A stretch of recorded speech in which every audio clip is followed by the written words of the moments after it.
హైదరాబాద్ లో తెలంగాణ గంగ తెప్పోత్సవ ఉత్సవ కమిటీ ఆధ్వర్యంలో గంగ తెప్పోత్సవం కన్నుల పండుగగా జరిగింది. ఖైరతాబాద్ ఏడుగుడుల దేవాలయం నుంచి ట్యాంక్ బండ్ వద్ద ఉన్న గంగమ్మ గుడి వరకు శోభాయాత్ర కొనసాగింది. మహిళలు పెద్ద ఎత్తున అమ్మవారికి బోనాలు సమర్పించారు. పోతరాజుల విన్యాసాలతో ఉత్సాహంగా తెప్పోత్సవ వేడుక కొనసాగింది.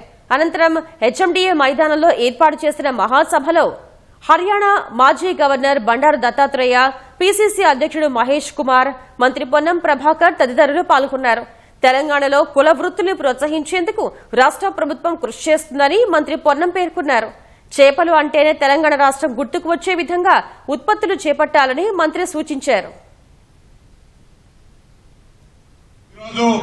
పేదలకు ఆహారము, బలమైనటువంటి ఆహారం చేపలు.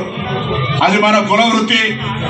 దాని మనకు జీవనాధారం. గ్రామీణ ప్రాంతాల్లో ఆ వృత్తి బతకాలంటే కూడా గ్రామీణ ప్రాంతాల్లో చెరువులు గాని, కుంటలు గాని, చేప పిల్లల పంపిణీ కార్యక్రమంతో పాటుగా వాటికి వాల్యూ అడిషన్ గా అవసరమైన కాడ కోల్డ్ స్టోరేజ్ సరైన ధర రావడానికి, వాటిని మార్కెటింగ్ చేసుకునే సౌకర్యాలు కలగజేయడానికి గత కొద్ది రోజులుగా లేనటువంటి మంత్రిత్వ శాఖకు ఒక స్వయంగా మంత్రిని నియమించి దాదాపు 120 కోట్ల రూపాయల్ని చేప పిల్లల పెంపకాలకు సంబంధించి విడుదల చేసి